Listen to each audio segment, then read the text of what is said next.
Any items you guys want to review on tonight's agenda? Pretty straightforward. Nope, I'm good. Consent agenda, report, discussion. Good. Yep.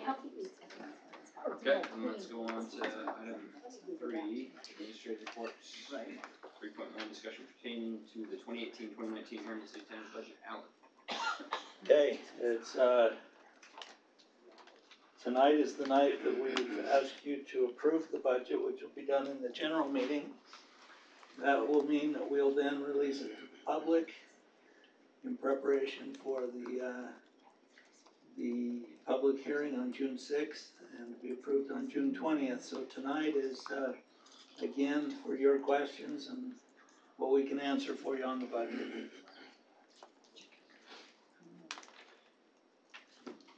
Well, that was brief. Yep. This is completely for you to ask your questions. Questions, issues? I think just the same questions I asked last time was in regards to some of the things like the Arts Council. Okay, we have the Arts Council here tonight to answer anything we've got in the Arts Council. Okay. Do you remember what page that was? No, I can tell you here in a second. The digital one, I'm just trying to find.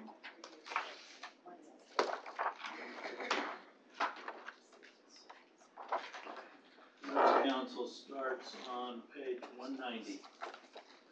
Thank you, Alan.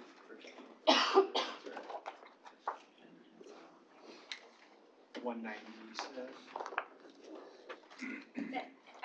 I just have concerns with the increases.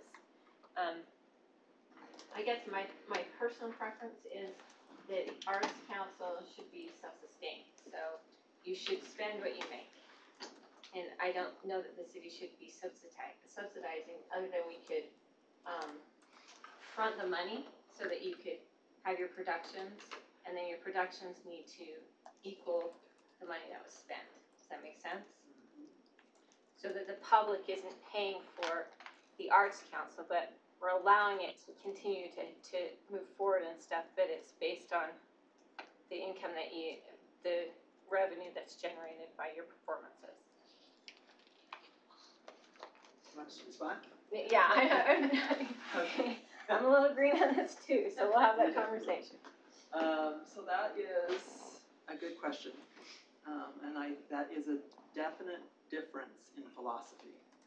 So up until now, the Arts Council was created because the first mayor and city council requested an Arts Council. They, in their research and however all that happened, most cities had some sort of arts presence, and they realized the intrinsic value and the intangible benefit that the arts bring to community. And so from that day forward, we were always given a budget, and we were told to do the best that we could with that budget, but we needed to be family friendly and cost friendly. Basically, anytime that we could avoid charging anyone to come, that was part of our mission, and has been part of our mission, and part of everything that we talk about when we incorporate a new event. If our budget was never based on revenue, the revenue that we returned to the city was icing on the cake and a wonderful opportunity, but it's never been, the discussions that we've had has never been presented to us in that way. If that were the case, then many of the things that we do that we don't charge for, or that we do now, there would be a different conversation. Because of course, if you're going into it thinking that you need to make money, you might make different decisions. We go into it, we provide opportunities for residents to participate in the arts because we do feel like there's an intangible benefit that is hard to put a dollar figure on. But we know from the dawn of time, the arts have helped create a sense of community. They have been part of what a government or a state would provide for their city residents. And we know that there are people who participate in the arts who in Herriman who may never have the opportunity to even know what an orchestra sounds like and those types of things, or play an instrument. So we're passionate about providing opportunities for residents and have never thought about it, again, I know I'm repeating myself, in the context of we must return a certain amount to the city. I think we actually return quite a bit based on the fact that we're not revenue generating in ideas. But as the city has grown, and the cost has grown, and there are some things that have happened just with the acquisition of this new building and access to certain printers and those types of things that have generated some increases in costs that have nothing to do with the deliverable. It's just kind of the way business is done now with the city. Does that make sense? Yeah, sure. And I guess I don't have, I agree that arts provide value. I'm not arguing that point at all. The question is, how many Herriman residents attend your productions? Well, around 4,000 people, residents attend just the summer production alone. Obviously, that's our largest one. We have, I think, 2,600 attended, correct me if I'm wrong, the kids show, the workshop. So, yeah, you know, some of that's driven by capacity. But I think that's, I mean, I would challenge anyone to find a community the size of Herriman and be able to show those types of numbers for those types of productions. With the, you know, we're not Sandy. I don't think they have numbers really anywhere near that. So if you were to talk to Riverton or South Jordan, you know, they feel like it's very successful that they've had 500 or 1,000 people see their production. So it's hard to tie numbers of residents who participate because there are limitations, either space, stage. So we provide a children's workshop, and if we could do that 3 times in a year, we would be completely full. So basically, we can only accommodate 125 students on, our students, I'm still at BYU, 125 children on that stage, and there are many more that would like the opportunity, but we only have an outdoor stage, and we only have a limited period of time that we can provide that opportunity. So, I don't know, it's hard. It's from your perspective, I can definitely see why you're asking that question, but I think that we do pretty well providing for a large portion of the residents who want to participate and engage. Sure. And I definitely have had conversations with people in this community and not of this community that has about the Herriman Arts Council, and you definitely do a good job. But you mentioned the fact that you can't tie a number to it, but my job is to tie a number to it. So I have to tie a number to it because it has to come out of a budget that over 40,000 people in this community are responsible for. Absolutely. And so it's like, how big of a overall community benefit is it having, because the whole community is paying for it. Do you understand what I'm saying? We've only ever had one conversation like this that I remember. It was back in 2012, and we were concerned about funding for arts, and so we put something out there. And the inbox of the mayor and the city council, they were just flooded with emails from concerned citizens who did not want the arts to go away. Whether it's something they participated in themselves, whether they knew that their son or daughter or their granddaughter or their neighbor was doing something that might keep them, might give them value, might give them purpose. There was just this huge outpouring. So I think it's hard. I totally understand why you're talking about numbers, but I don't know how you do that in a conversation where there's all these intangibles associated with it as well.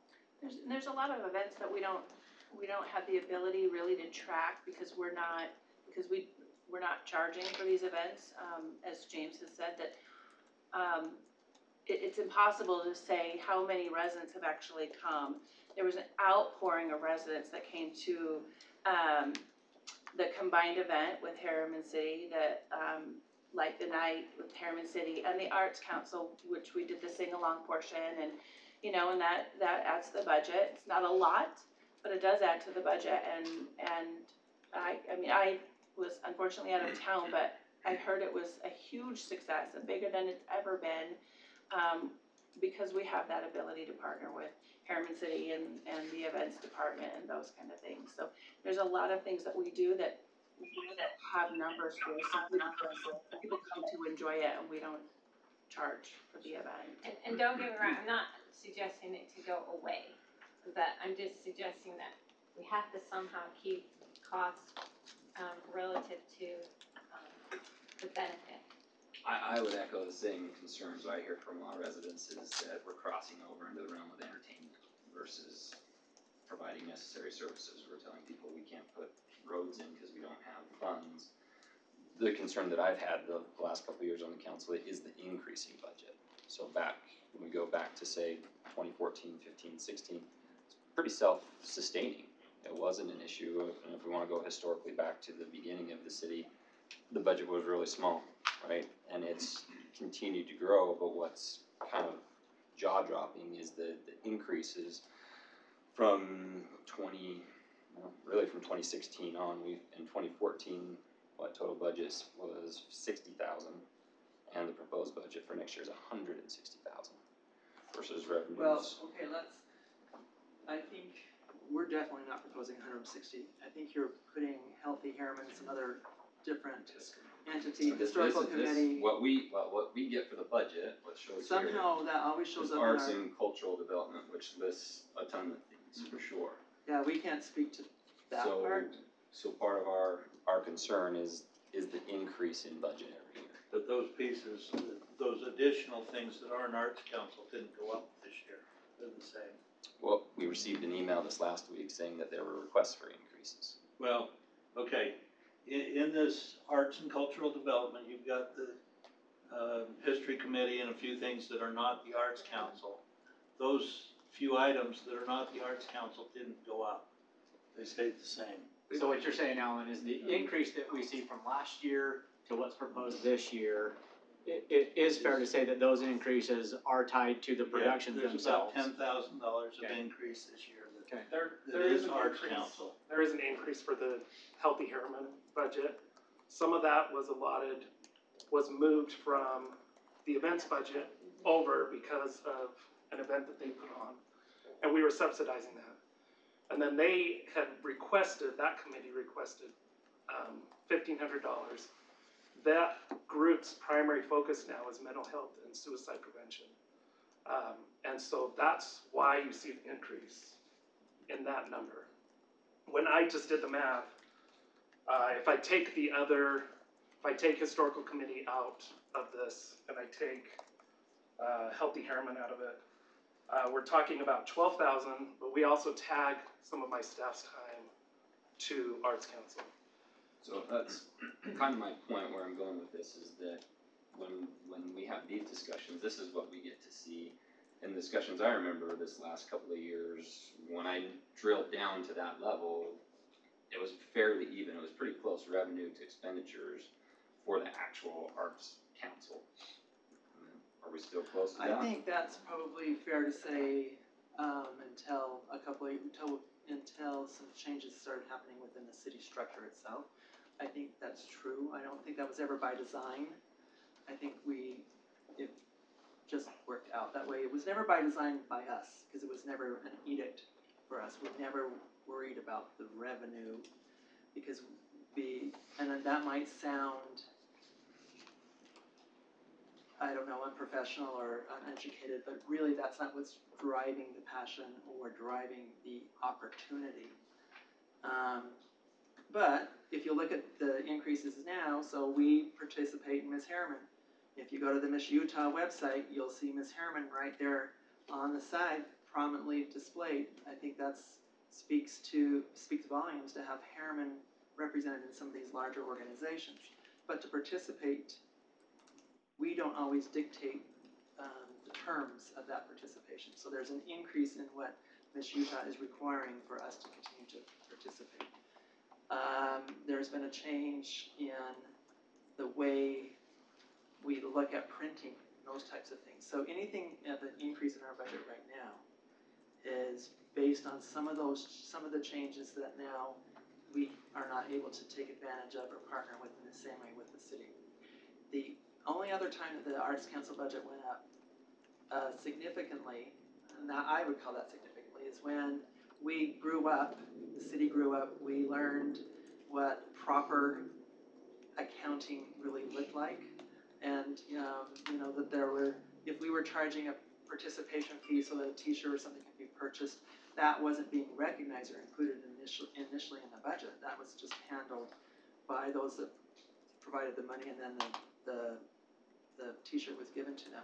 So we learned that James, was not the way we were James, supposed sorry to. to interrupt, we've actually had a request from the mayor and Councilman Martin who are Facebook.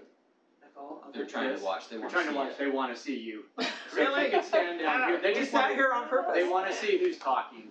Okay, so where do you want me to Come stand? down at this end for us. That All way, right. that way they're able to know who's speaking. No one told me that was part of the game. But anyway, we tried, that kind of will speak to that initial jump, because we wanted to make sure that everything we did was in the best accounting processes and was captured by the city as being what it is. And can I say, some of that we're still working through. Kevin has Exactly. put in new software to keep up with tickets. Those things we never did before. Right. And so we're making those changes gradually, and Kevin and I are very versed in cost recovery. We've come from places that require that.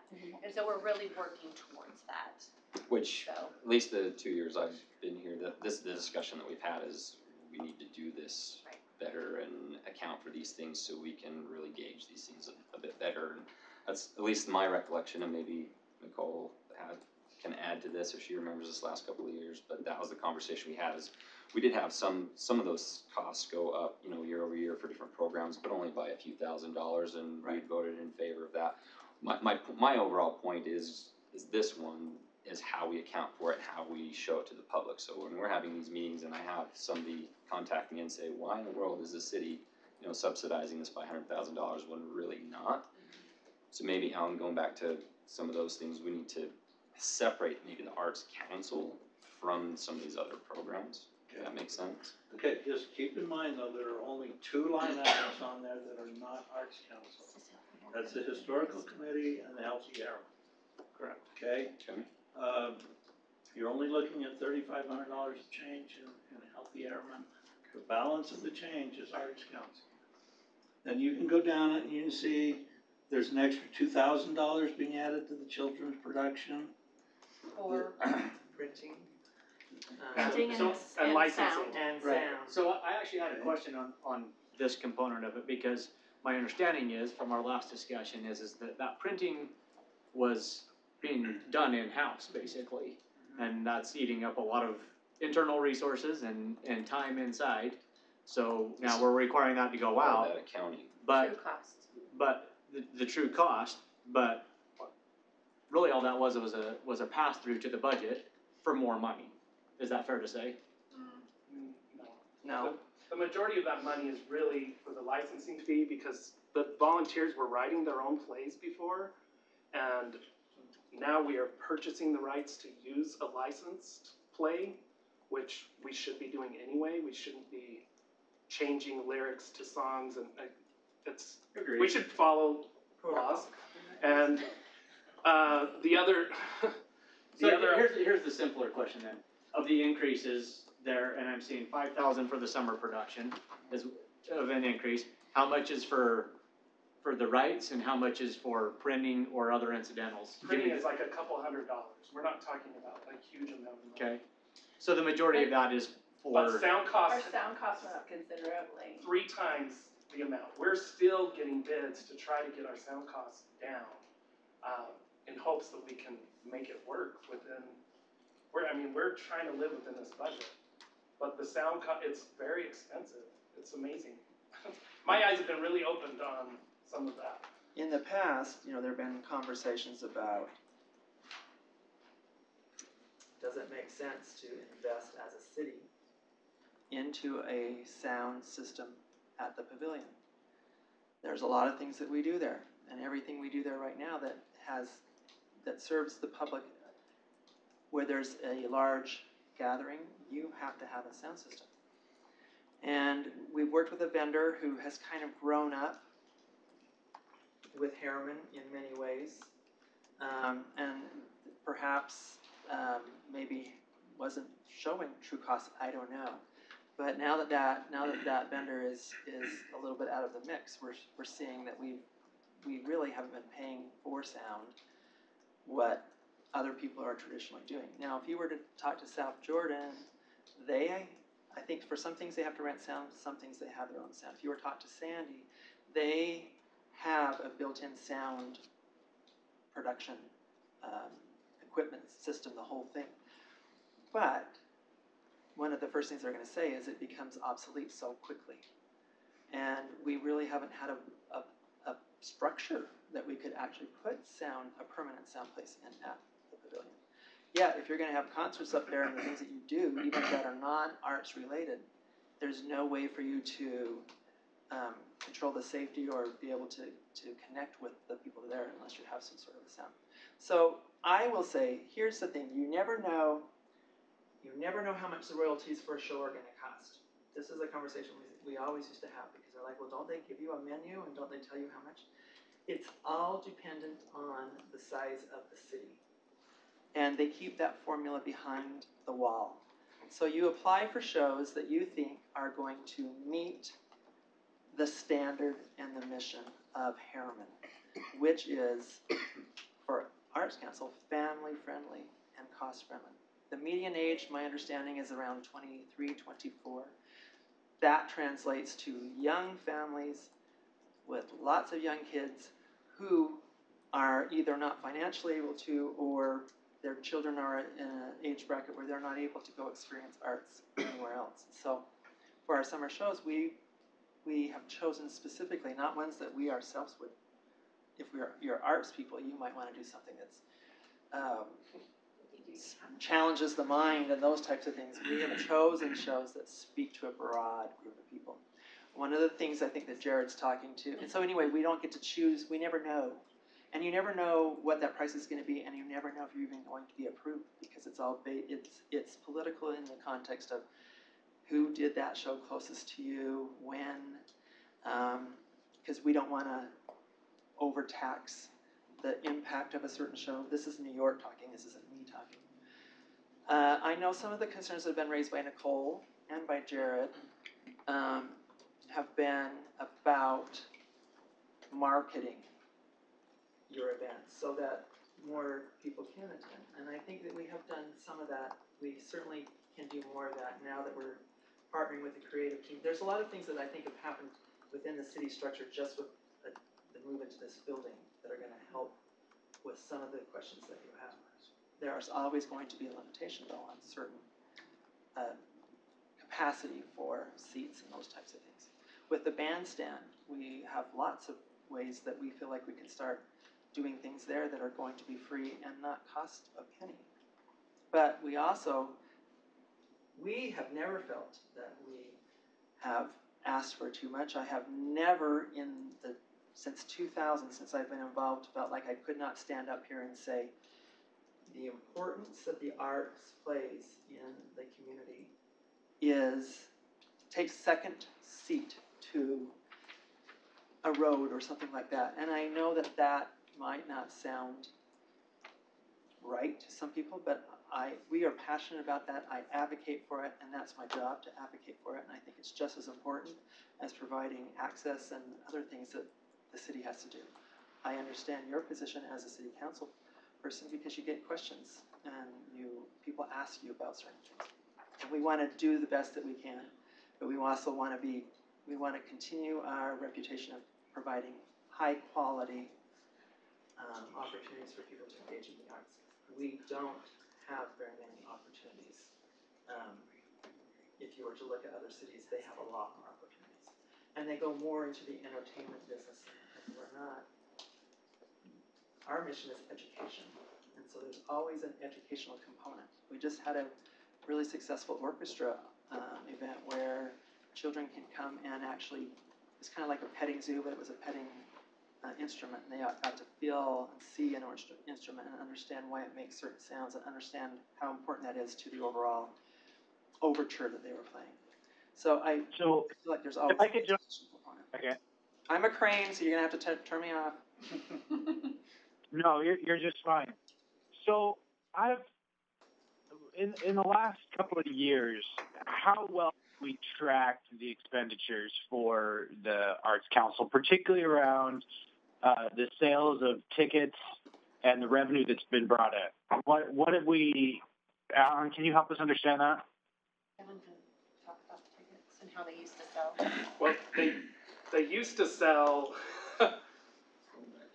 they used to sell kind of hodgepodge, and so the records are not really very clear. Now we're using a ticketing system that is the same system that we use for park reservations. It's the same system that we use for ice skating. It does a lot of things for the city, and it tracks. When did we start? Well, just to clarify though, we have always kept track of the income separately. We know what it is. We have not known the number of tickets because we haven't done it with a ticketing system. We have known the revenue, and it's been, I think, pretty consistent for the years that we've had that. So, but we do now know how many tickets are being sold. And one thing there that the ticketing system will do that we've never been able to do before is account a one-to-one for cash sales at the point of sale rather than just lumping those all together. Again, I agree with what Alan has said. I think that the revenue has been fairly consistent, but we haven't been able to tie it specifically to, was this an online purchase? Was this a cash purchase in place? And so that will be something that we'll do for the very first time this year, is be able to track the cash to cash sales. Kind of add my 2 cents in here. When we look at this conversation and talking about budgets for the Art Council, I don't think any of us believe that it's not a valuable part of our community. So I'm willing to say that that we can take that budget request and track it very closely this year with the new software system, and review the budget again next year based on the more detailed information, so we can make a more informed decision to move forward. Because we all recognize there's a value for this program. It's just a matter of finding out how much value are we getting out of the money that we're putting in. I have a couple of questions on, but your plans are not limited to Herriman residents, so it's not.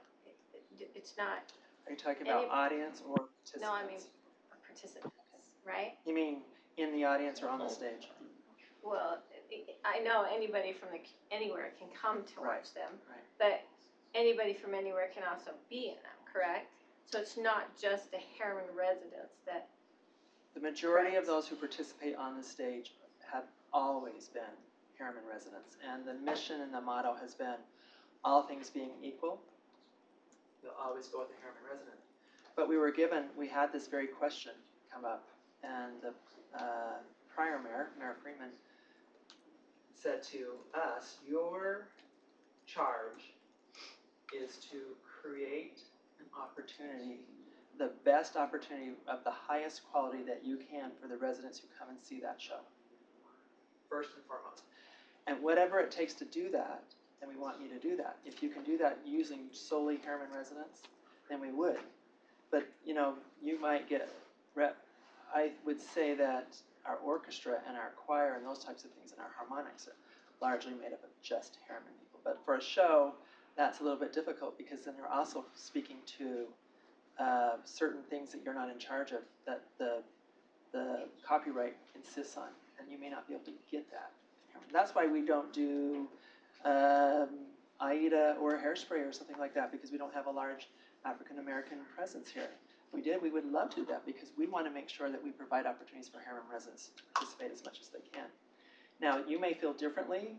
That was something we always struggled with, but that put it into perspective for us that if we're using we're representing Herriman, we want the production to be of the utmost quality that it can be.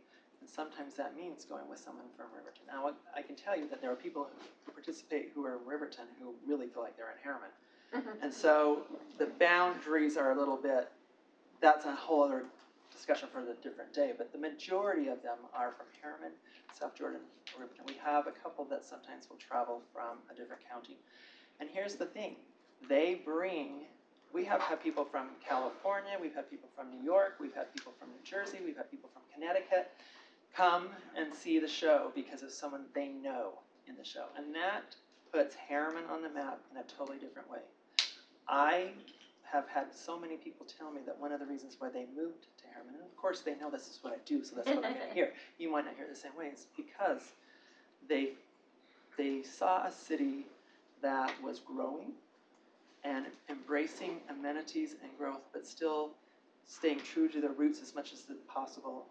And they had such a robust opportunity for residents to participate or view the arts.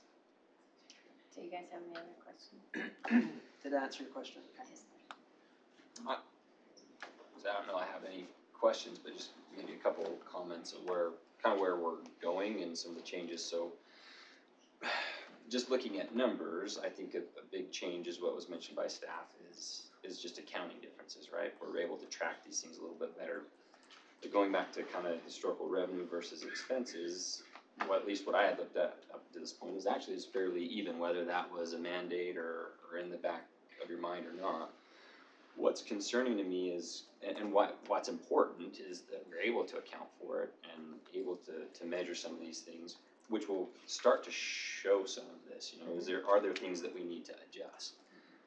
What's concerning to me is the difference in the numbers, just going from the end of fiscal year 2017 to the budget as amended in 2018. So we went from, this is expenditures, fiscal year 2017, 88,586 to the amended budget, 143,550. 27 of that was for the historical committee and Healthy Herriman, but the rest were one-time adjustments. And I wouldn't say necessarily increases in the budget, but accounting for these things that should have been before, the true costs, right?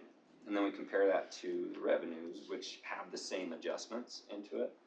It's still pretty close. I mean, it was the total, including historical committee and Healthy Herriman, was 143 and total revenue 121. So if we take the historical committee and the Healthy Herriman out, we're actually positive by that count. But then moving to the 2018 revised budget, we're in the hole 13 after historical committee, Pedapalooza, and then the proposed budget for 19, we're in the hole 22. So we seem to be getting a larger and larger gap. So I guess, like one other point, and I'll come back. Looking at actual, at least measurable to me, actual increases for this coming budget is $7,900, right?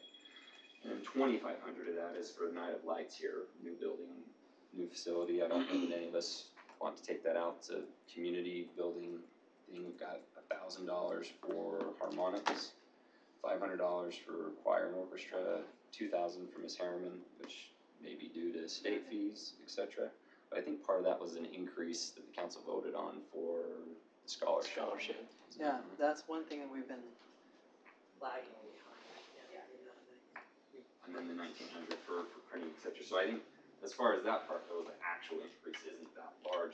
But as we are tracking these things better, we're seeing a bigger and bigger gap that we need to keep track of. And I think setting the expectation that we need to try to keep it within us, I mean, it's something we as a council need to come up with, within a certain range of expected revenues is probably a good idea. Just one more thing to point out real quick. If you look at, there's a marketing line item now, budgeted for $5,000 this year, it's budgeted for $5,000 next year, and there's never been anything spent out of that. You know, that was a new item this last year that was added. It's been added, but we've not had any costs. There are costs, they just haven't been captured correctly. We just had a conversation about that specific thing. Okay, you guys are the ones capturing them, so. Well, and I think that really gets back to the point we're trying to make is that the only way for us to be truly fiscally responsible in this is that we track everything, that things are coded the way that they're supposed to be, that we capture the true cost where they are, because at the end of the day, if someone comes and asks us, you know, to try and quantify this for them, and we don't have true data to do that, Then it does look bad then on it us. looks bad on us. Well, and here's the thing, we're at the mercy, we don't do coding. And we're a group of volunteers who are doing the best we can to provide excellent service. And so we rely on processes that are in place that maybe could be improved. I'm not blaming anybody, and we need to take our own ownership. But it's not, I think when you're working with a group like that, it's if we could go in and put the codes in ourselves, then I think that one-to-one relationship would be there. There's several layers. Now, you can. How can we? You approve the bills. When you approve the bill, you say what it is. Yes, but we also have seen. You're not gonna have access to the computer. But, And Alan, we don't want. We don't Okay. even get that. But when you do the bill, you are the one telling us what it is. I think maybe there could be some increased communication, because what we see and what we think when we track ours, we see things put into different buckets. And I know what you're saying is well, we're going based on what you're saying. And we're like, well, that's not what we were saying on that receipt. So. Well, I'll tell you what my expectation is as a council member is if we are allocating the money, and absolutely the group of volunteers does a fantastic job, but we're not questioning that at all, and we appreciate what you do, but the expectation for me has to be that if we're allocating the money to it, then the expectation is that there has to be ownership on your part, and not just take the money and not worry about how it's accounted for, because ultimately that comes back to us. So for me, I'm saying that I like the direction we're going. I'm okay with the explanation of the increases, but the expectation as we come back and review this again next year is that fiscal accountability is in place. Are we continuing to make progress? And that we're making progress. And what's your And that's definition on of progress? Just so we're on the same page. Alan tells me he's happy with it. So for that example, right? We Okay. allocated the council approved $5,000 for marketing, Right. but accounting wise, we show it wasn't spent. I know it was spent. I saw the increased marketing, right? I saw it, but we need to account for it properly. Like those are the improvements, and staff's working with it, and that's kind of my overall point is we're seeing that, but it's also going to start showing us, giving us a better feel for where it is. And my concern is, and this is where, you know, when residents look at this and ask us, you know, how much is the city paying for this? If we look at this and we go from, we're subsidizing it by 10,000 to 20 to 30 to 40, if that's just accounting thing, well then we need to take a hard look at it. Is it, and that doesn't mean that we shouldn't do it, but then it's a different discussion of, okay, now we know what it's really costing, you know, Makes it's, complete sense. yeah, you know what I mean? Or we can discount some of these things like I just did. Historical committee, that's 25,000, that's separate. We take that out of it. There's some extenuating circumstances this year with the building, et cetera. We won't have those costs next year. But as we get better at accounting for it, it'll give us a better feel. And then we can justify our decision. That, yep, we want to spend this much for these reasons, but when we say we don't know, then that's egg on our And we face. appreciate your support, and I appreciate that there's no one here who understands the conversations that you get into more than me. I've had a lot of those conversations, and I understand when you're a city council rep, you know, you don't get it until you've been in a situation where you're having to answer those questions. So I respect that, and we want you to know that and you don't get it until you're a council member on the other side of a resident's questions Right. that want the answers it's to. part of their right. It's Have part their of project. it's part of the political Absolutely. conversation. Yeah. But I Absolutely. do want you to know that anytime we're talking about event, we're always talking about, does this support the mission of Herriman? Does this answer some of the questions that you're asking us? It's on our mind. We're not perfect at it yet, but we're willing to continue to challenge ourselves. And I can tell you we've never had the support that we have now with Wendy and with Kevin. Some of that has to do with the fact that we're growing up and we have other amenities and those types of things. But I believe with their support and their direction, we can achieve some of the things that you're asking us to achieve. I appreciate that, and I'll just tell you, I agree with what's been said, and I guess at the end of the day, it's not for lack of appreciation for arts or any, you know, cultural experience that you bring.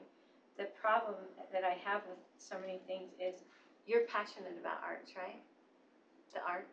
I'm passionate about a lot of things, but arts is one of them, yes. Okay, Yes. but then the problem that we end up having is then the next person who's really passionate about something also feels the city should help with that because they have the arts. Absolutely. And now this person thinks the city should help with that. And then it becomes this big, huge thing that we don't have the money for. If we had, you know, deep pockets, it's a whole different conversation, but we just have to be so careful about how we spend our money, because our initial job is to make sure you're protected. Like Chief Carr's team is funded and Riley's team is funded, so we have safety there. And then we need to make sure we have transportation money and so many essential things that sometimes wants have to be cut back a little bit until we can really service our needs. And then we can say, yeah, we've grown to the point where we have enough tax revenue. Let's just blow the roof off of the Arts Council. That would be awesome. But until we really see that money coming in, we have 40% of, what is it, how much are we dependent on this budget, Alan, of one-time money? Maybe it's less than that, 30 I think something. it's 52%. Of one-time money. And so how do we really responsibly say to our taxpayers, we can afford entertainment? And I understand there's a great community component to it, but until we can have really great financial stability, and maybe cities never get that, but do you see what I'm saying? I'm just saying it's a catch-22. it is a catch-22. It's about balance, in my opinion. Balance. It's about balance. And, Sure. you know, But to Sherry's point, sometimes balance is even difficult. Yeah. All you gotta do is turn on the news tonight and you'll see a couple of cities around who are struggling with that balance Yeah. and have had to make major cuts to these types of programs, to city celebrations, and that's not what we wanna do. We wanna make sure that we keep that community component, that community feel, those community activities that bring us all together and make us all love living here. But to Jared's point, I think the only way that we can continue to do that is to make sure that we have all of the true data in order to analyze that from year to year and make sure it's going in the direction that we want and that we're not seeing gaps widen that shouldn't be widening, and that we're keeping those costs under control because there is that accountability piece that has to come not only to the residents but to every other line item that's in the budget that calls for tax dollars. Yeah. So is the ZAP grant listed there as revenue? Which grant? ZAP, because that should be considered revenue that we would not have if we were not engaged in this enterprise. That's good. The only reason why you qualify for that grant is because of the Arts Council. So that's I did see some in the 13 to first 15K. So that's way good. Yeah, that's 10 to 15,000. But again, that's true, that's accounting true cost, true, so we really understand exactly what's coming in. This what's going budget is for next year. We don't have a ZAP tax yet, so there's nothing in here. Right. That's betting on the come. We don't put But it's those not in showing there. it for previous years Yeah. either, so. Yeah, I don't know if it shows for previous years, and I've never been involved in projecting revenue like we've already had this conversation. One thing, I totally get it, and I think there's no perfect formula, and balance is gonna look different to every person. The one reason why I've always been able to hang my hat with the arts and stand up here against and talk and lobby for money when people are lobbying for roads and stuff is because this isn't something new. This isn't some new thing that, Generation X or whatever has created that is cool. This is something that has existed since the dawn of time. You go back to Greece. I mean, I challenge anyone to find an example where you have not seen arts part of the fabric of the community. Well, I don't think anybody's challenging that. And I or know saying that's we not what wanna you're do doing, away but with that's it. why I feel like I can make the pitch versus something new that maybe is untried. And in fact, I think we've all said you guys do a fantastic job. It's just the accountability. So appreciate it. I guess that I'll kind of maybe try to wrap up this conversation is we want staff to continue going down this road of increasing accountability and making sure that marketing piece I think is the perfect example. Right? We've allocated money for one thing, but we know it was spent for that, but it needs to come back to us that way so that we can then justify to the residents, yeah, we are spending $22,000 of money for these reasons. But if we say, nope, we don't know what they're doing with that money, then that makes it I agree. difficult. So thank you. Thank you. Anything you guys can do to help us spread the word too, we're happy to, because we understand how important marketing is, and we're not the experts, so. Thank you very much. Thank James. you. All right, item 3.2, discussion relating to the hillside study, Wendy. Hillside study, we have PEC here in Zions Bank. Who's going first? Jeff? I'll introduce everyone. Oh, okay, Do you great. want This us is up front? Greg. All of Yep, us? we'll Okay. just stand right back there. Here's your clicker, Deb. I am Greg Cloverdance with PEC, with Deborah Shepherd, with Jeff Dupay, and with us is Ben Becker from Zions, who will follow up with some of the economic impacts on the hillside study. We're going to start with Deborah opening up we'll go through the agenda, but we're going to start with Jeff actually going over some of the survey, the results that came out of that survey, answer any questions with regard to that. We'll then move on to the concept and some of the plans and trail-related items that we've been putting together for you. And then we'll end with the economic analysis by Ben, so then we'll conclude with questions.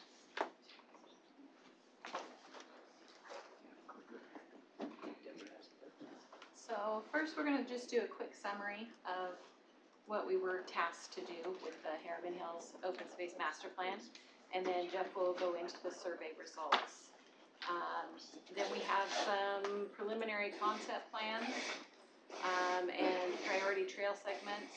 And then we've also created a draft version of the master plan, open space master plan, and have a map here for you guys to look at after.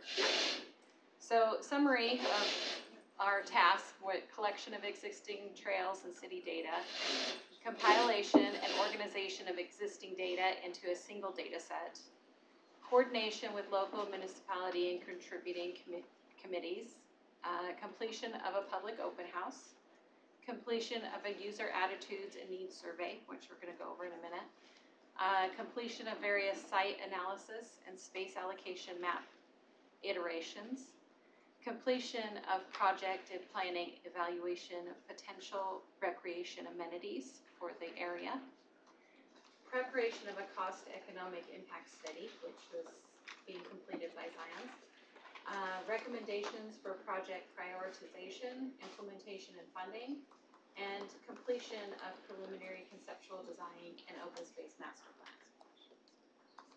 So Jeff will go through the survey data.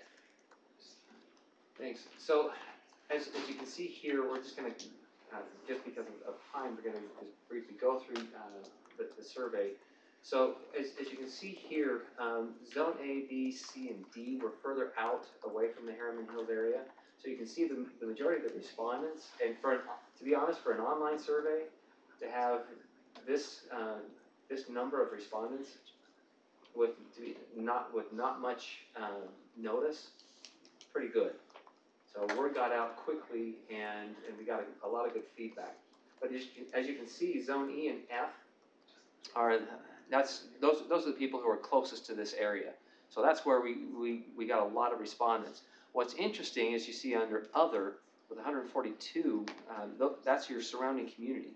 You have people coming to use what you have, and so that can be a good thing, but it's also a two-edged sword as far as amenities go. And so this just kind of gives you a map of where we're talking. Sorry, just quick question. Sure. The number of respondents is just sticking in my head. How many requests for survey were sent out? 37 to 234 doesn't seem like a whole lot of respondents for a city of 40,000 people. Well, it's about we were trying to get a 95% accuracy rate for a statewide survey. They usually survey about 400 to 600 people, and that's statewide. So for that level of response is actually pretty good, and it's an online survey.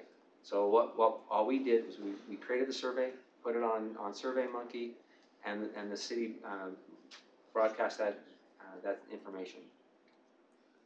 So it's just purely volunteer. Purely volunteer. No one was solicited. It was all just click if you're interested on the Herriman Hills area, click on the survey link.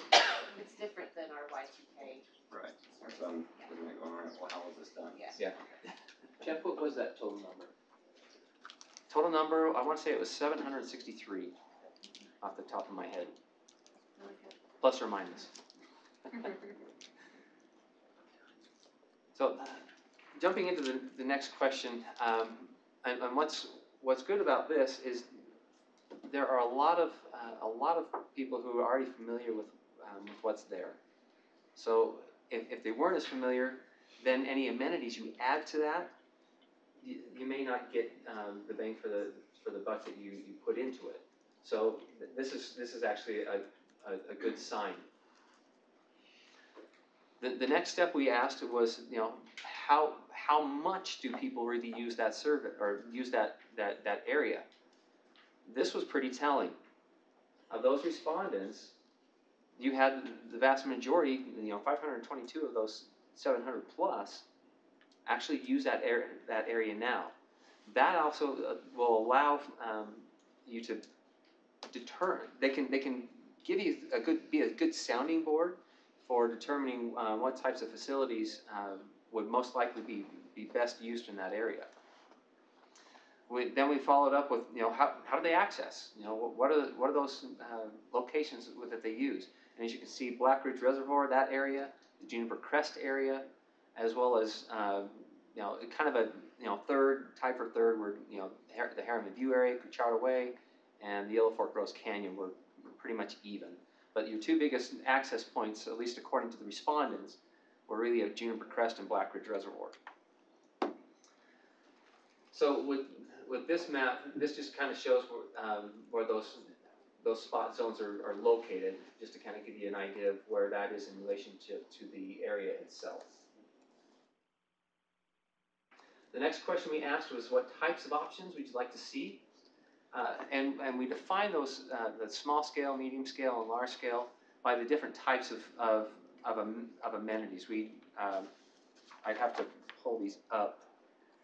But one of the things we were asking, or the way we couch small scale were more trails, medium scale had like zip lines, things like that. Large scale was more event type venues for this area, just to kind of give you a sense of how we define those.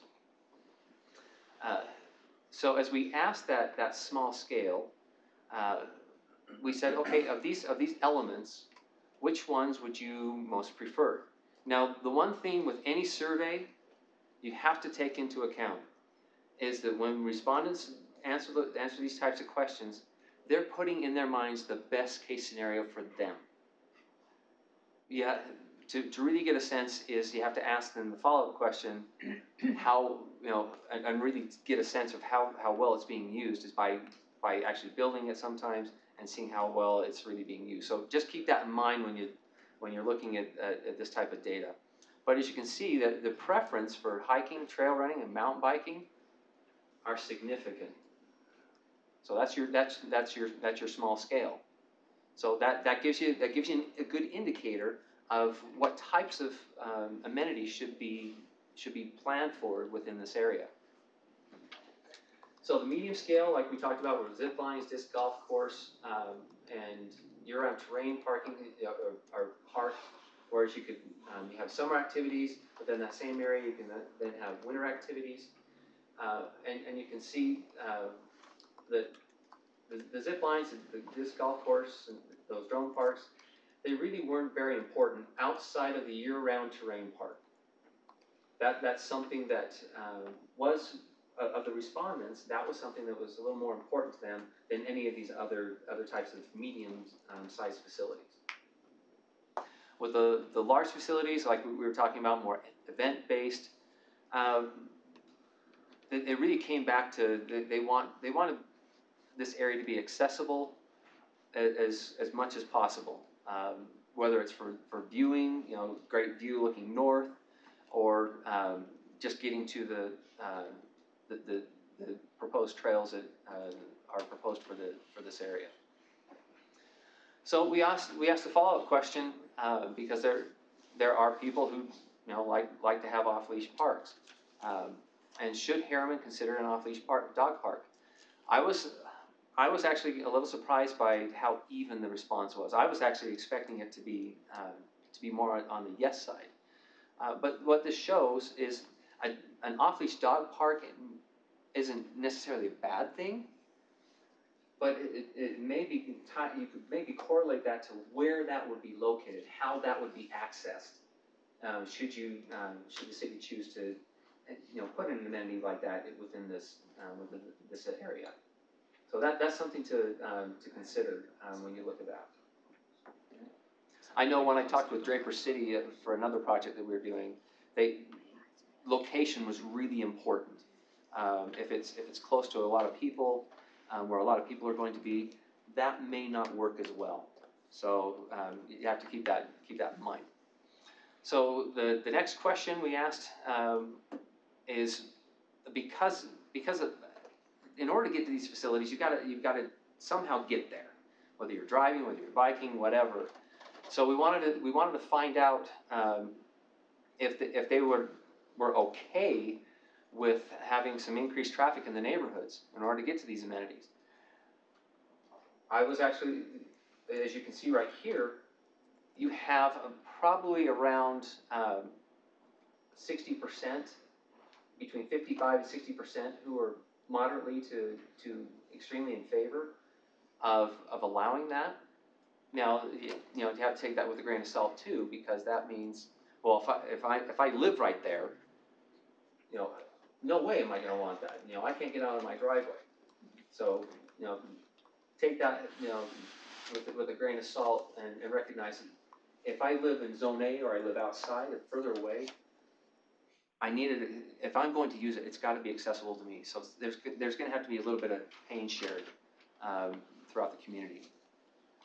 And where those trailheads should be located, a lot of people wanted all of them, as you can see there. Now this was open-ended, so that doesn't mean that everybody wants it. It means of those respondents, that was the greatest number of responses. But as you can see, of the single responses, Juniper Crest, Graffiti Rock, and the Cove were pretty popular locations where they would like to see those trailhead accesses. So it's something to look at with the trail plan. Then we asked what types of amenities should be provided at those trailhead access points. Restrooms, a locator map, showing where you are in relationship to that trail was important. We asked about area rules. Now that's something that's really interesting and can be a mixed bag as well. With the area rules, that's ground rules. What are the proper behaviors that should be expected for any user of that area? Trash.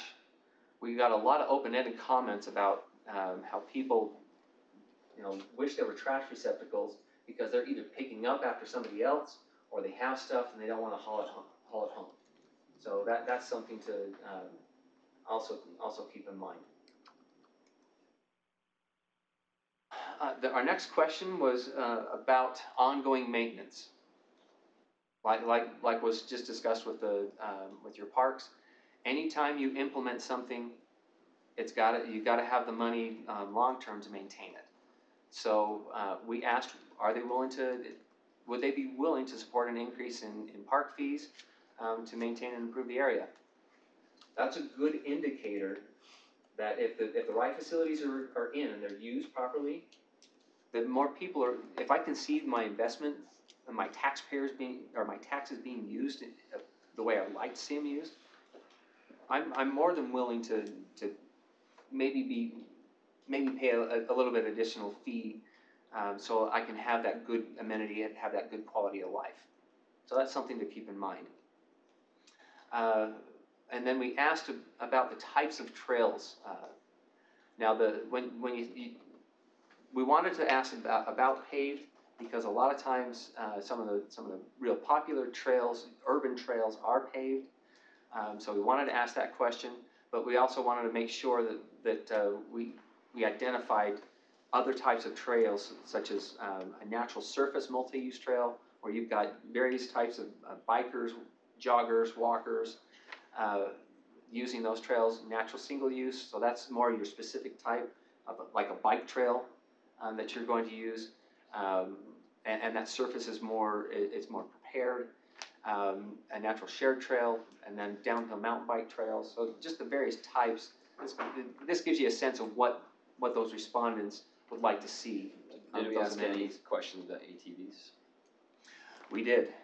We actually had a lot of, no, I don't want to say a lot in comparison to this. Is I would say about 40 or 50 open-ended comments about ATV usage. But it wasn't included in these questions. It wasn't included in this question at all, because it was more focused on what types of trails would they prefer to see in this area, because that's kind of was one of our guiding principles as we move forward with the study. Then we also asked about any safety concerns. Safety is a big deal within any community. So traffic, as you can see, was most highly commented on. Outside of fire, and crime, growth, and parking were pretty even. But as you can see, as far as safety goes, at this moment, it's not top of mind unless you are living like right there along the area. That's where we usually hear the most comments about safety is from residents, living right adjacent. And then we asked, that follow-up question: what else would they like to see? We got several respondents say, just leave it as it is. Here's where it was really interesting about the ATV, UTV usage and gun range. And so that's where we're saying that's something to consider, but at the same time you have to, like you were talking about before, that's a balancing act. ATVs, may not be the best use if you're having additional, like equestrian or bike specific trails. You have to find where those locations would best fit within that area if you're going to go in that direction. So we're not saying pull it off the table, but at least acknowledge that there is a desire for some of these other amenities within that area.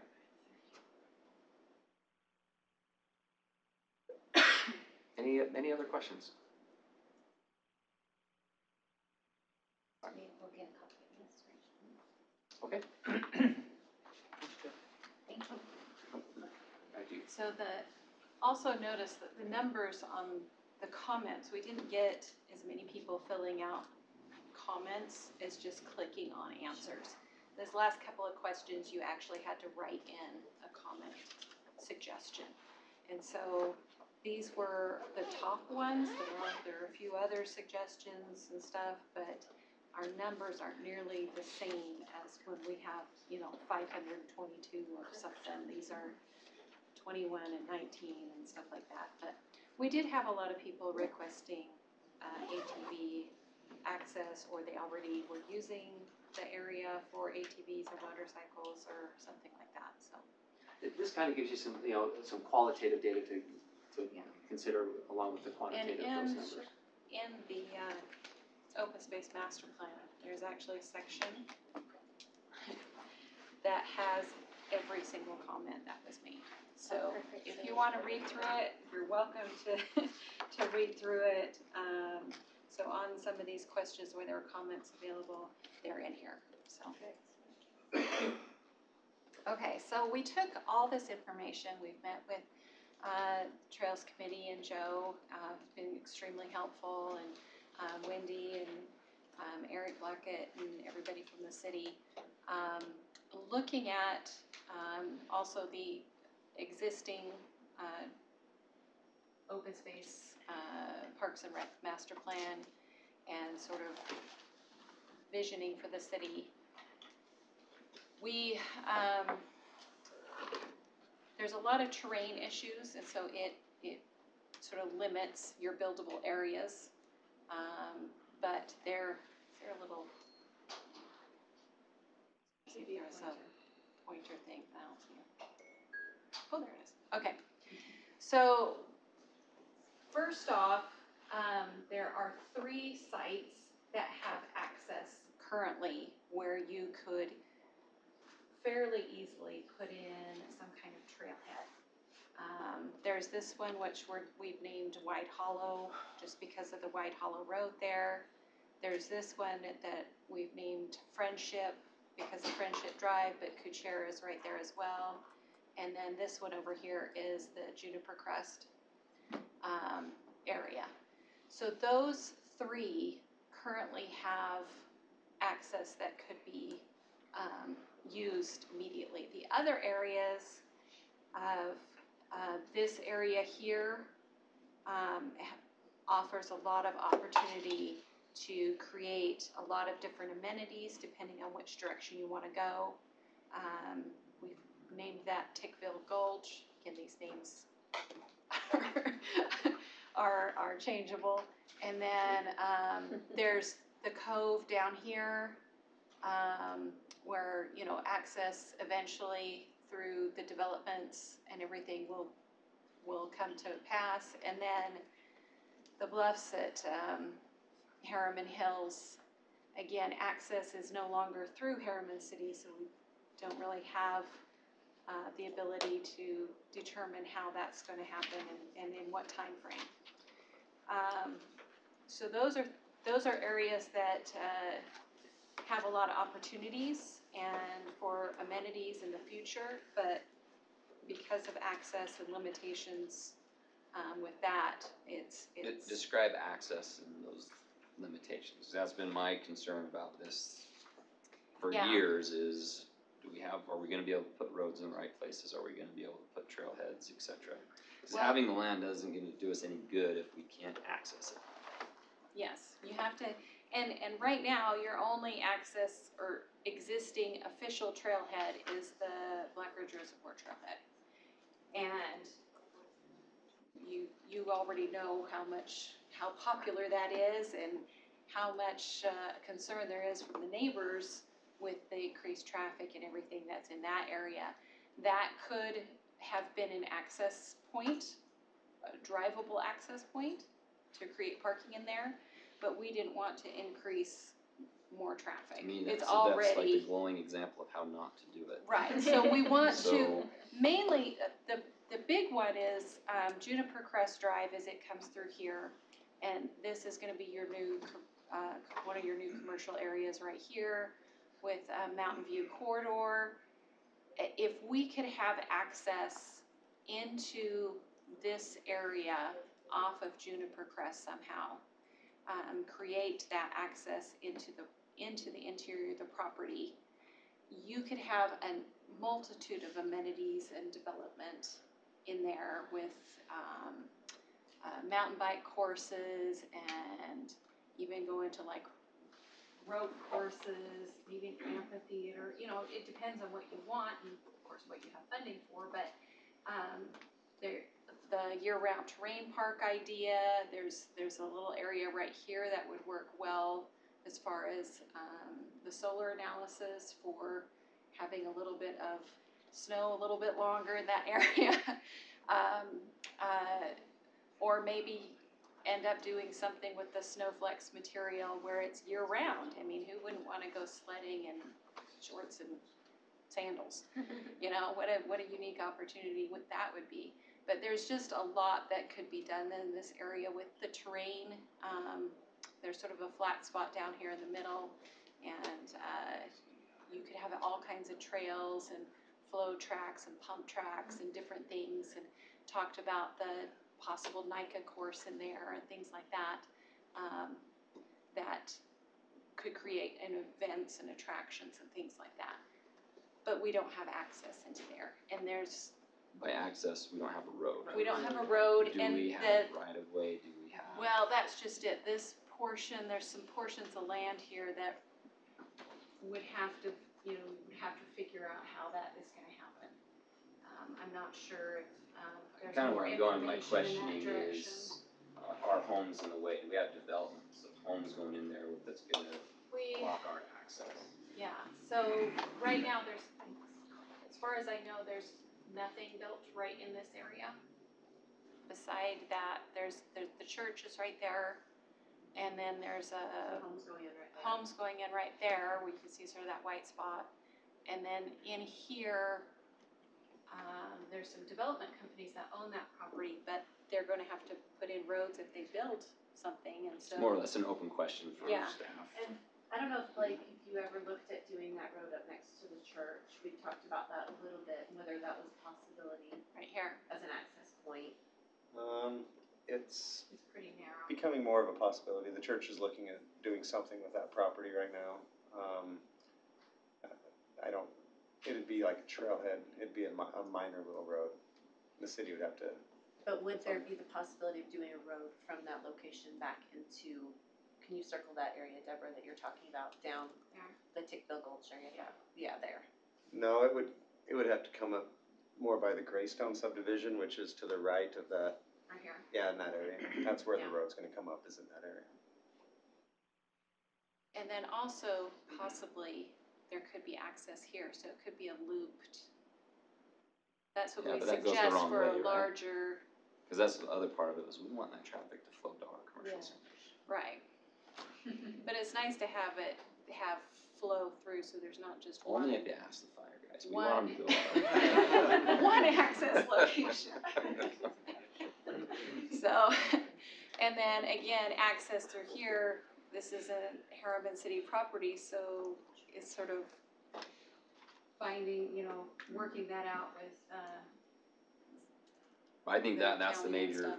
issue with the overall plan is identifying those things and making sure. And that then we this safeguard road, it. as far as I know, the access is set up to go in with the developer. It's just when that is accomplished, and I don't know how many phases are planned for that.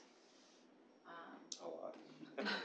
It goes up the hill And quite how a long ways. it will take to get there, cause if he starts right here and then does this section and then does this section, it could be 10 years, so. But the three green ones there are ones where access is already pretty much available. Juniper Crest, that's going in here shortly. This one could be a non-parking access, it could be just a trail access. It's a 24-foot wide right-of-way in there, so it's large enough to put a road in, but it's, you would just wanna do a small trailhead, small parking lot if you did that, probably gravel, but depends on your maintenance. And then this one, 6600 South is not a widened, improved road, but White Hollow is pretty accessible, and it's got the cul-de-sac at the end. So this is sort of just a concept design for White Hollow Trailhead. We have, we put in like 25 parking stalls. It could be half that. It could be a gravel parking lot. It could be gravel to begin with and phase to asphalt and stuff later.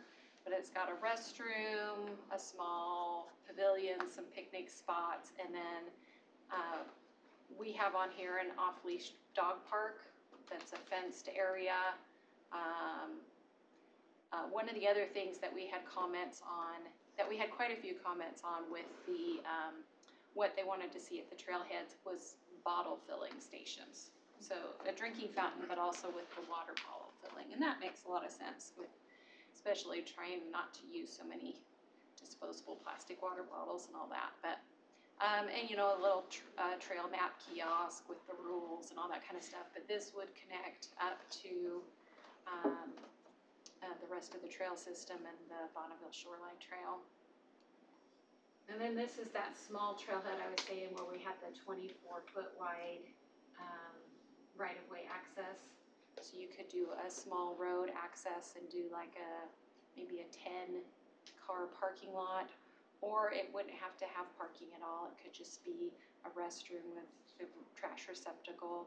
You would still want to put at least a 10-foot wide access trail with, some kind of barrier so nobody can just drive in there, but so that the maintenance vehicles can get in there to empty the trash and check up on things, so. for that. And then the Juniper Crest, it has all the access to the trails that come through from Mountain View Corridor, and will be connecting to, all those trails will be connecting to Real and Salt Lake Community College, Herriman campus, and then up to Herriman Hills this way. This, because of its access and location, it's relatively a flat area. We were looking at a larger parking lot. I think this one that I'm showing is like 160 cars or something like that. It's got an event center with an outdoor area. It's got a small little amphitheater and a race start area. There is enough of a loop there. I believe that we can do some 5K kind of stuff. And then again, restrooms, a picnic pavilion, and you could even do like a small little playground or something in there too. And then as far as trails, we were determining, and it will be easier to see, but prioritizing the Bonneville Shoreline Trail and its construction is, I think, one of the areas that would be a priority because of the funding available that can be applied for.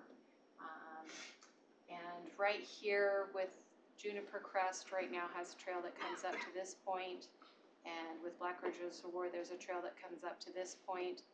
Connecting those 2 points would loop your trail system and create a nice network of beginning network of trails. So that's our first segment. Second segment is the BST trail through here. Now part of that again is already constructed. There's just a smaller loop section that would need to be put in. That would be number 2. Again, these priorities can change depending on what your guys' priorities are. This section through here from the Friendship Trailhead to the White Hollow Trailhead would be the next priority, but it depends on that right-of-way through that piece of property and when that can be established, if it can be established. The next area would be if we can start developing these backcountry trails in here to create some more loop systems and fun trails and stuff sort of away from some of the community. And then the last one was just this segment here, and that segment there is actually already installed. It would just need probably a little bit of maintenance and to put the proper signage in for the BST trail. So just close up, that's that first one from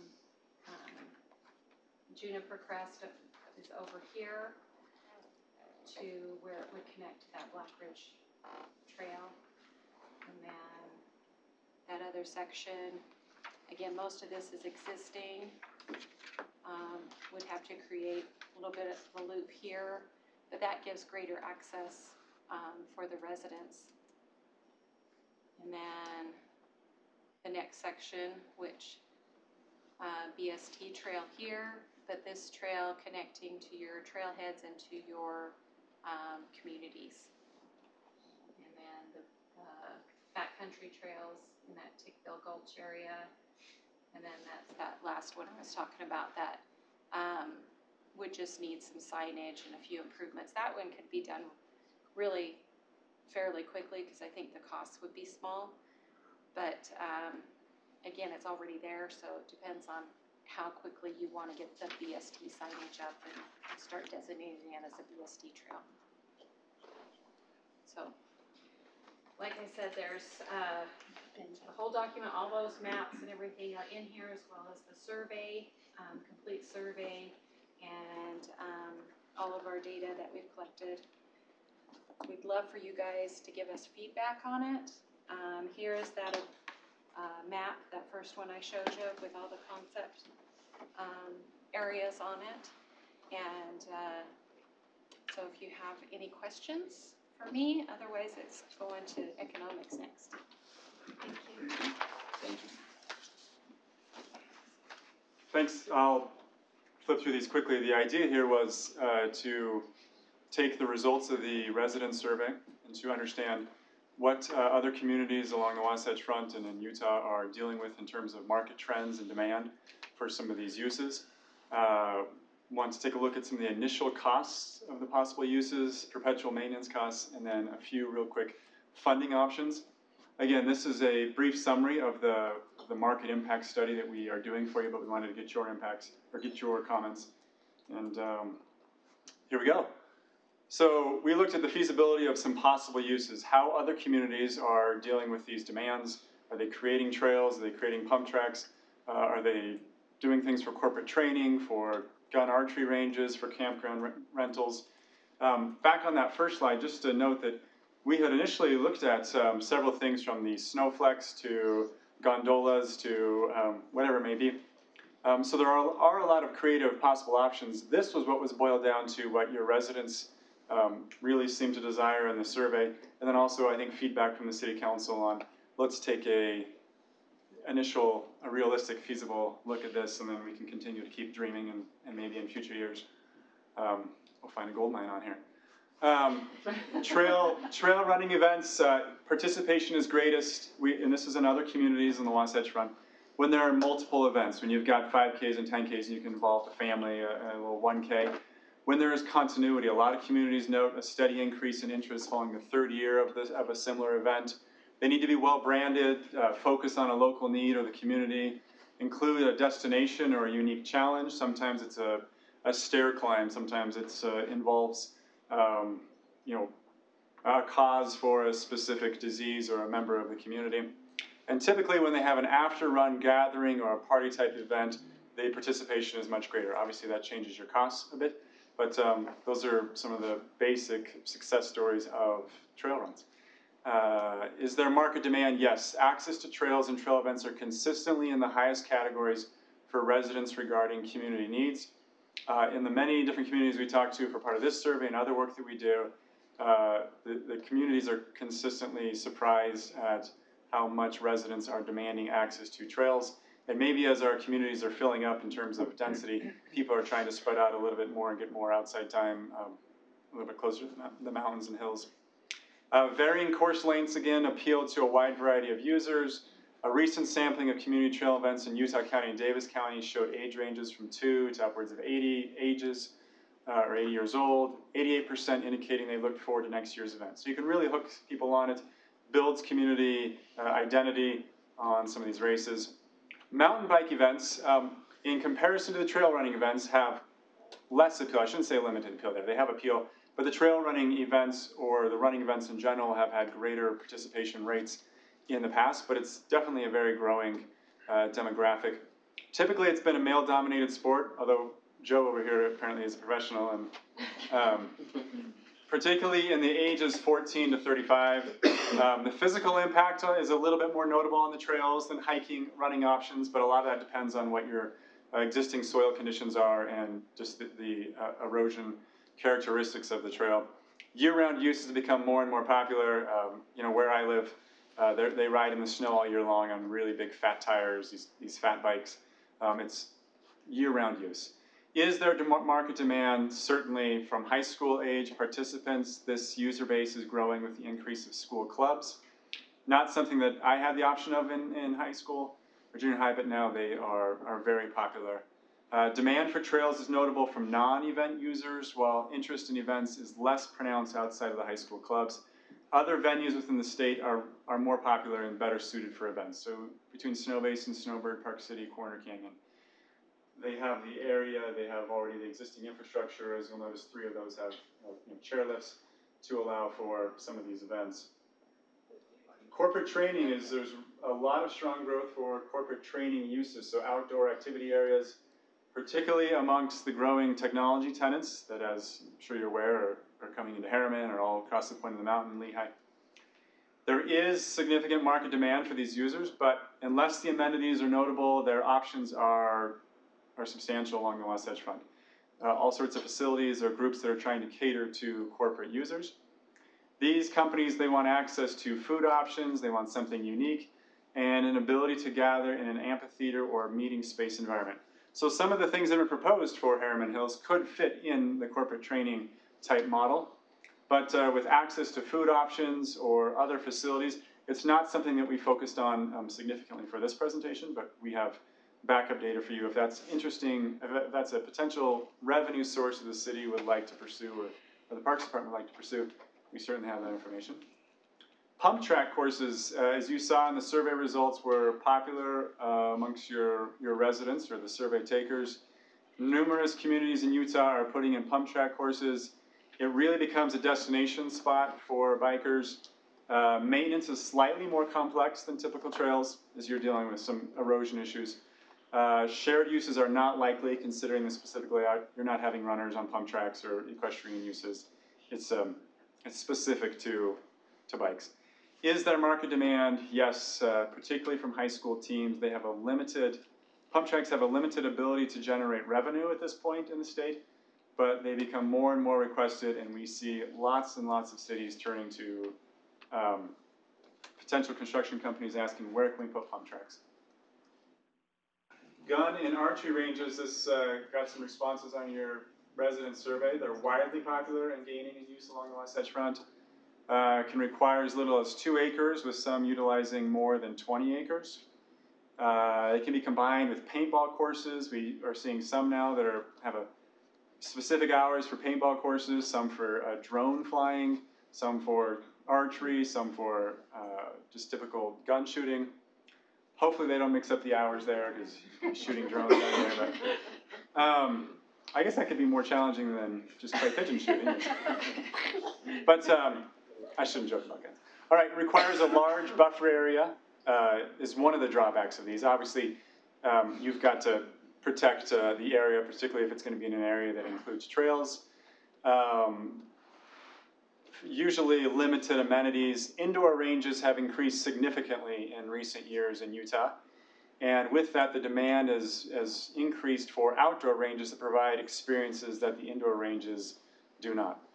So we are seeing more and more people who maybe go and test out their guns at indoor ranges to figure out what it is they like, and then wanting to go to outdoor ranges and actually shoot something that feels a little bit more natural. I mean, obviously, maybe I guess a handgun would be more appropriate for indoor ranges where you're doing a little bit different things than outdoor. But becoming very popular. Campgrounds, these would be usable in Herriman City or in Herriman Hills essentially year-round. Many communities are using online reservation systems. They have a very limited cost and maintenance. They're operated by second parties, so typically city enters into a little private partnership agreement with a online reservation group, or some cities have operated them and they're low maintenance. You do get a lot of trash and noise complaints are the largest concerns for other communities. I imagine the members of the police force here would probably have input on that in terms of those being a concern. Water is typically brought to a single point. Oftentimes the cheapest alternative is then to have pit toilets in one spot for water. Initial costs are limited to grading, fire pits, tables, and appropriate signage. So now we look at some of the initial costs of these possible uses.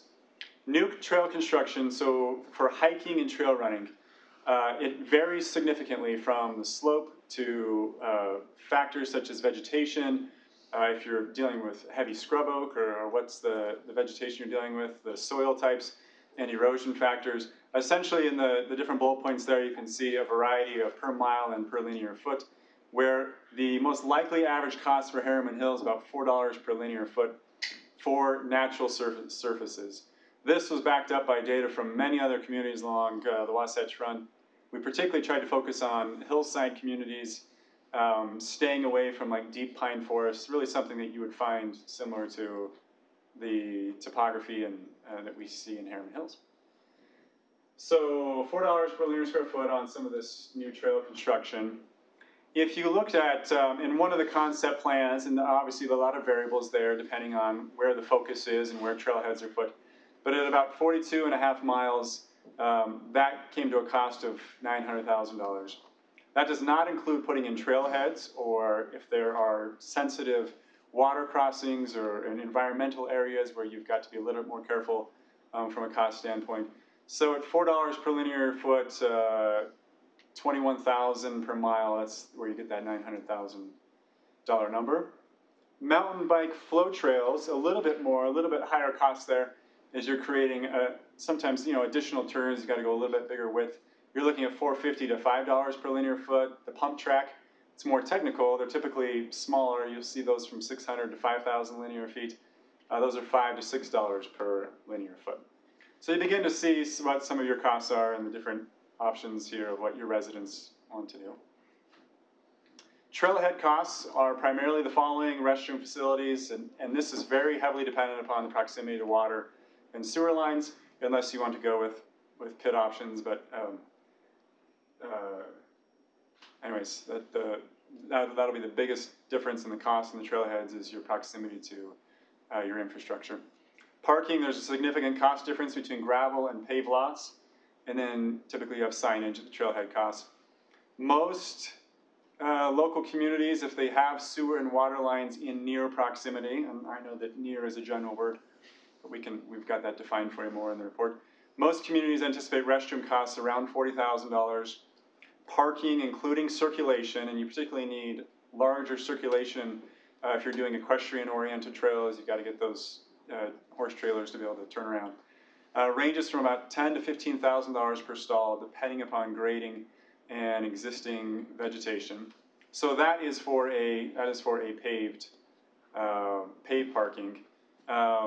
Gravel is significantly less. Signage, most other places have been around $5,000 per trailhead. So a standard trailhead cost here, if you're looking at restrooms, close access to infrastructure, 20 parking stalls, and standard signage, will be about $300,000. Now again, I don't like painting numbers of this is how it's going to be at every trailhead, because you will have some that have different slopes, some with different soil conditions, but that's can hopefully in the city council's mind and everyone here that begin to understand a little bit of the costs.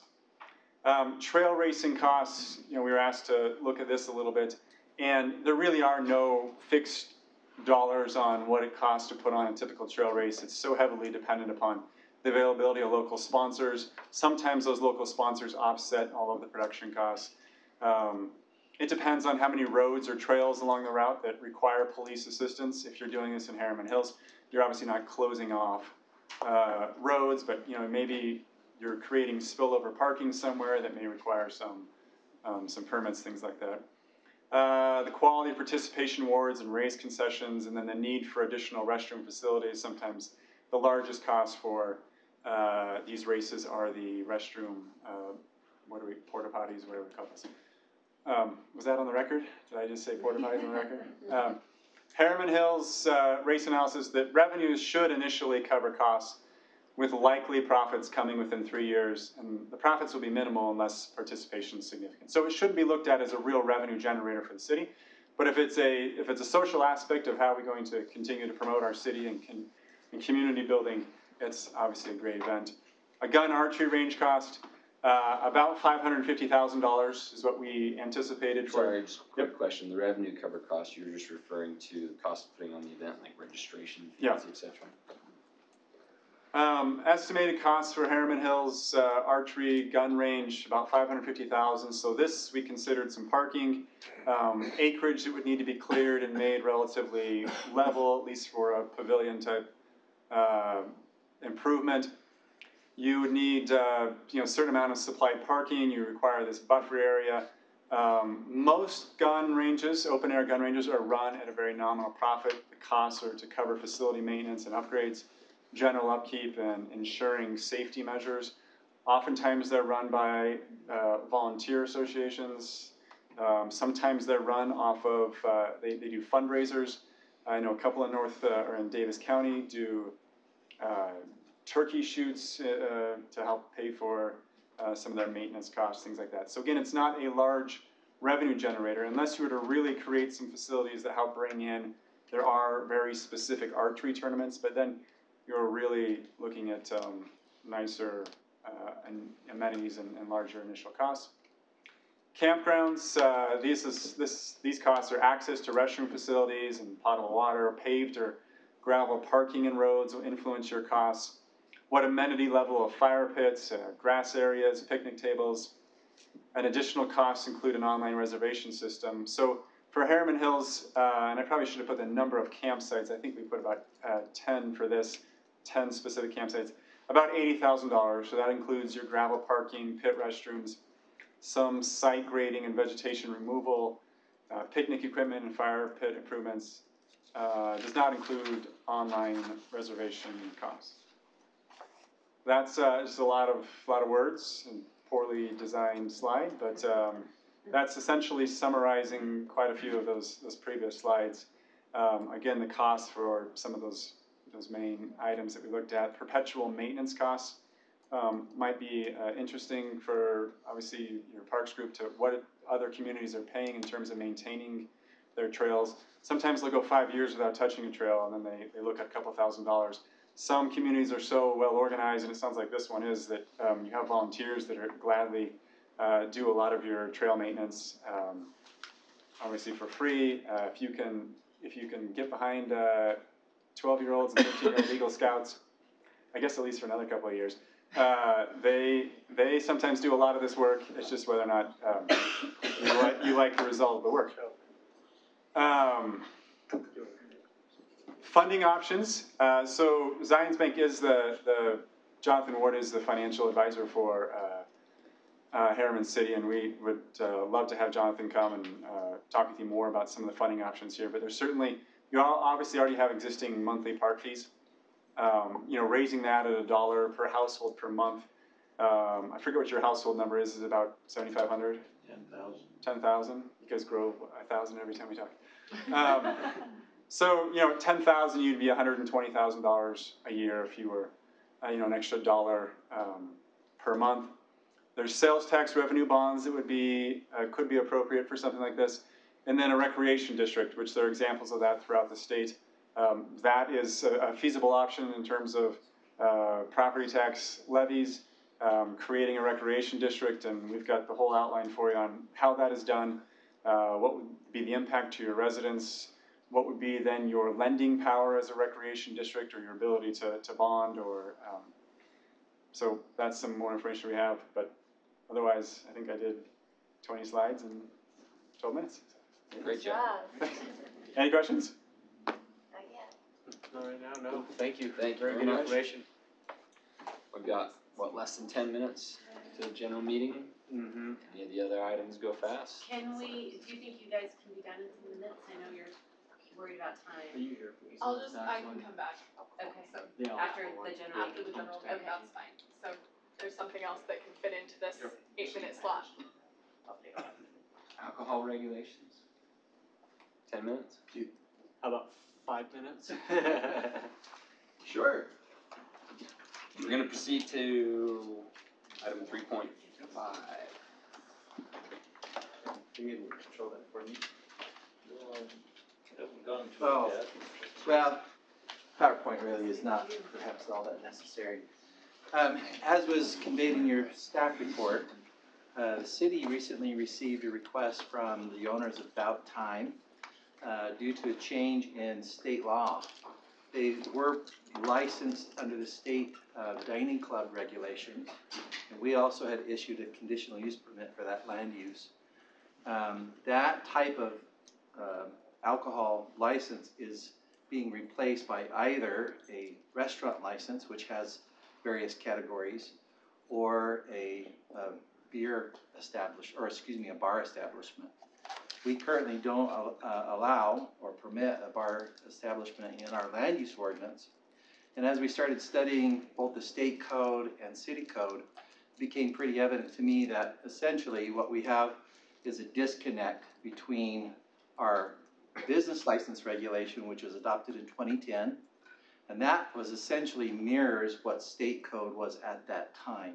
And so our business license regulation has a number of different types of alcohol-related licenses that are available. But then when you look at our local land use regulation, which we just adopted in 2017, end of 2017, we basically only have restaurants as a type of land use that would have an alcohol permit associated with it. And then, of course, the state has updated their code. So all three codes that we're dealing with, our local licensing, our local land use, and the state licensing, they're not in harmony. So the Planning Commission is going to be responding to About Time's application for changing our land use code to insert bar as a land use, as a conditional use in the C2 zone. And that would have a number of standards and regulations, of course, associated with it, like separation requirements. And of course, that as a legislative item would come before the City Council. But we began wondering on the staff level is maybe perhaps as we are growing as a community, I think we will see more and more commercial users come to the city and more requests for land uses that involve distribution of alcohol and consumption. And it's interesting in studying this topic, it seems like more and more cities are focusing more on consumption regulations and not focusing on what we used to as far as production and distribution. It's more the consumption-based regulations that we're finding to be more effective at kind of countering some of the impacts that alcohol can have in a community. And of course, alcohol sales do have a pretty significant impact on economic development. I've looked at a number of studies that really bear that out. It does have an impact. A number of communities here in the state of Utah that have been considered dry have been relooking at that. And actually slowly we're seeing fewer and fewer of those communities not have alcohol sales at all, or maybe they're limited, but they are introducing alcohol sales in their communities like Bland in Utah. I know was dealing with that issue recently. So the question we have for you is this an issue that the council would like to direct staff to begin work on? Is that something that we want to initiate? Do you want to think about this a little bit more before you give us direction? We will be working already with About Time on their application. Essentially what's happening with About Time is conditional use runs with the land. And so even though the state has changed their licensing standards or regulations, technically About Time could continue to operate under their existing conditional use regulations, which has 60% food sales. The state's bar regulation, as I showed in your packet, just says that it's basically more management. You have to have food available. There's a lot of regulations on how the alcohol is distributed, but it doesn't have a percent of food sales like a restaurant has, or like the old dining club has. It is perhaps possible, I know this is something that John Brems is looking at from our legal perspective, that perhaps the land use could be essentially permitted to remain in place with the stipulation that a bar license, even though the bar license doesn't have a percent of food sales, we would still require that from the land use regulation. So it's almost like through no fault of About Time's position, the state is simply changing what type of license they're able to issue, but we would still require the 60% food sales. That's one approach, or we could just simply look at changing our ordinances. Now, I have heard, although I haven't been involved in these conversations, I have heard that there have been other sports bars that have been interested in our market. So we will see, I think, more and more interest in these types of land use, especially down our sale, Yeah. those sorts of things. I don't know about you guys, but I always think it makes sense to look at updating our regulations for consistency. I mean, if we have business licenses, but We have Lincoln, right? Yes. It's here. we're on it. 2 minutes I to know. game time. And I'll be 30 Really seconds, just really quickly, one more technical thing. Lincoln Shirts, I represent the Salt Lake Area Restaurant Association, who worked on the alcohol legislation up at the Capitol. One thing that the local community does have to do in something that's a little time sensitive is deal with local consent. So DABC has come back and said because it is actually a change in license, even though it's more nomenclature than anything, the city does have to reinstate its local consent and provide local consent as a bar. So while you're going through this process of evaluating what you would like to do in terms of your land use ordinance and how that works in your business licensing, you will have to provide some local consent to continue to allow them to operate. they have to renew their license as of July 1 and provide notice to DABC in the middle of June. So while you're working through this, I know that's an important piece. We would certainly seek the request of Herriman City to at least provide local consent to continue to operate while you update the local land use ordinance and the conditional use and not put a small business out of business because of a change in the nomenclature. Do you have direction? Well, my recommendation would be, one, let's consider the local consent option that we need to, so let's get that on the agenda. But two, I would be in favor of instructing them to look at this issue as it pertains to land use within the city and start I bringing agree some with both. things forward. Yeah, and Nicole and Mayor Nicole said and the yes mayor also. have agreed, so. Yeah, I think this will be very important for economic development. Absolutely moving agree. forward, Yep. Awesome. Thank you. Thank you, Michael. Jackie, what do we need? A motion to adjourn to our regular city council meeting. Second. Motion second? Aye. Aye. Let's go. Absolutely. Jared? so. Thank you for that clarification, I was not aware of that. Yeah. Yes. I was gonna ask that question because I.